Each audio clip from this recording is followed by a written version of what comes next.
Hi guys, and welcome back to my channel. Today we are doing our middle grade March reading wrap up. So I'm super excited because for this video, Madison, my daughter who is 10 years old, decided to join in on the fun. So we've been doing this, is this our second year doing this together? Yeah. And it's fun. I really like it. So I'm going to tell you the books that we read, and we individually read some different books from each other. So we'll each tell you about the books that we chose for the middle grade March challenge. And you can watch my video where I discuss more about the challenges and the ladies who host this, and I'll leave their information below as well. But I'll leave a link above so that you can check out the first video that tells you all about what middle grade March is in case you don't know. But maybe Madison could give a really quick synopsis of what it is in case this is the first time that they are watching. So, middle grade March is basically where during the month of March, there's a couple categories and you pick books to go with those categories, and you have to try and read those books and finish them in the month of March. Yep. All right, so let's get started because I actually have quite a few, and then we did one book together, and then Madison has a couple that she also read on her own. So this book was so much fun. It was a super quick read. It was only like 115 pages, and this is Jennifer, Hecate, Macbeth, William McKinley, and May Elizabeth, which is a really long title for a book. And this is by E.L. Coningsburg. So this book was about a little girl, and she was walking to school through the woods one day, and she met a girl that was sitting in a tree that was dressed as a witch. Now, mind you, it was Halloween, and there were lots of people dressed as pilgrims and witches and things like that. The girl in the tree, her name was Jennifer, and Elizabeth believed that she was really a witch. So she became friends with this girl, and the girl starts to train her to be a real witch. And I can tell this book took place at the time that I was a child. It was just very atmospheric, and the whole idea of walking to school, which is something that I did, and the time of year in the fall was described so beautifully, and I just really, really enjoyed it. It was a really fun read, and I highly recommend it. Probably should have read it in October, but it was really great. Now, do you want to talk about one of yours? Sure. So, one of the books we read in school, so I can't show it to you guys right now. That's okay. I'll do a little clip over somewhere, somewhere on the screen. And it's called Stone Fox. We just finished reading it like a week ago. And do I tell them what it's about? Don't tell them the end. No, do I tell them what it's about? You can tell them a little bit about what it's about, but don't spoil the end. So it's about this grandfather, and he doesn't want to live anymore, so he gets sick, and he like doesn't get out of bed or doesn't say anything, and it's because he can't pay the taxes. So his grandson, little Willie, enters a dog race with his dog to win the money to pay the taxes. Okay, and you'll leave it there because we don't want to tell them like what happens after that, right? Okay, I have quite a few. Should I just like go through mine super quick, or did you have another one to talk about besides that one? Another one is The Wild Robot. We haven't finished it yet. The Wild Robot. Do you know who it's by? Something Brown. Okay, I'll look it up and I'll leave it over here as well. But you can tell us a little bit, what is Wild Robot about?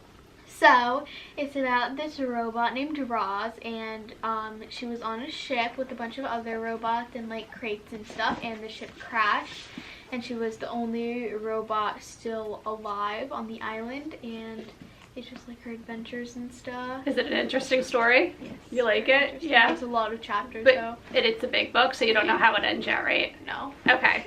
All right, so I also read Rabbit Hill by Robert Lawson, and basically this is about a whole bunch of animals that live on this property that is a farm, and new people are moving into the house. So there's all this buildup and anxiety as to who's going to move in and what kind of people they're going to be. And you get to meet the main characters that are really hysterical, and it's basically a bunch of like bunny rabbits and just skunks, squirrels. There's all kinds of animals in here, and I'll just show you some of the illustrations because I think the illustrations are really, really beautifully done. And It was just a really cute, quick read.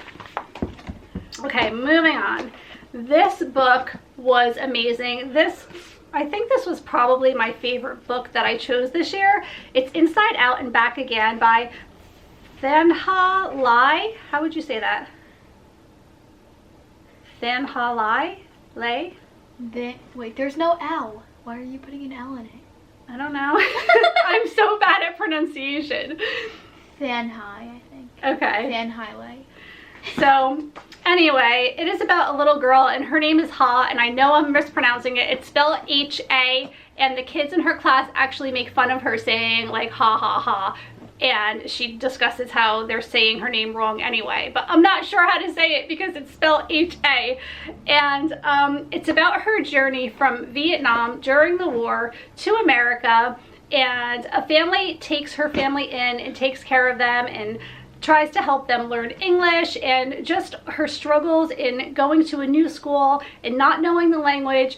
This is heart-wrenching and comical at the same time. That's the only way I can explain it. It's written as a diary, and she writes all of the things happening to herself and her family, and some of it is so incredibly sad, but she's also very funny. So it's just, I really, really highly recommend this book. It is so good, and I absolutely loved it. Okay, I'll try to go through this quick. I only have 2 more. Okay. The House of 100 Clocks by A.M. Howe. So there is a girl, it is, I believe it's like turn of the century, late 1800s, early 1900s, and her mother passed away. So Helena is the main character, and she has a parrot named Orbit, and she and her parrot and her father go to live in this big mansion where basically he winds all of the clocks and takes care of the clocks for the house. But the stipulation is, if any of the clocks stop, he signed a contract that basically he loses everything. He loses everything that he has, his home, his money, his assets. He has nothing if he lets the clocks stop. And there's a mystery behind it, and there's lots of things that you learn about the family that lives in this mansion, and it was very interesting. It was just an okay read for me. I think I gave this about 3 stars. I think it was longer than it needed to be, and there was a lot of information in it that I thought really wasn't very relevant to the story, and it was just okay. But I do love the cover. Look at the cover. So it's a book that I'll keep anyway, just because the cover is so beautiful. Only the cover matters. It does. The covers are so important to me. I have so many books that I thought were lousy, but I kept them just because the covers were so beautiful. So, okay, and then the last book that I read is The Vanderbeekers of 141st Street. Madison read the beginning of this book. Also beautiful cover. Look at this. And I don't remember if I showed you guys last time. I probably did, but they have like a map of like where the house is and stuff inside. It's just so adorable. And there is a family that lives in this brownstone in Harlem in New York, and they are being told that by the 1st of the year they need to be out of the home that they've lived in forever. The gentleman who owns the building is not renewing the lease, and he lives in an apartment above them. So the kids are trying to win over this man and trying to get him to like them more because they don't want to leave their home. They love where they live, and they have neighborhood friends and the school and all of the things. So there is a mystery as to why this older gentleman is making the family leave and leasing it out to somebody else. Like, what is the problem? Why doesn't he want this family here? And the kids really need to find out, so they work really hard on getting to know this man and investigating his past and just trying to figure out why the heck they can't stay in their home. So this was really good. It starts like right before Christmas time, so this would be a great book to read around the holidays, but it was really, really good. I read that the night before Christmas because I couldn't sleep. And a Christmas bookmark fell out of it. The one that I used on Christmas night. That's funny. Okay, well, it was a good time of year to read it. Finally, this is the book that we decided to start to read together. We went into it knowing we were not going to read the whole thing because it's a lot of pages. Look at the cover on this. It's beautiful. And here's the back. And look at my cover. And here's the back. All of the Harry Potter books are so nicely done. Look at this like deep royal blue.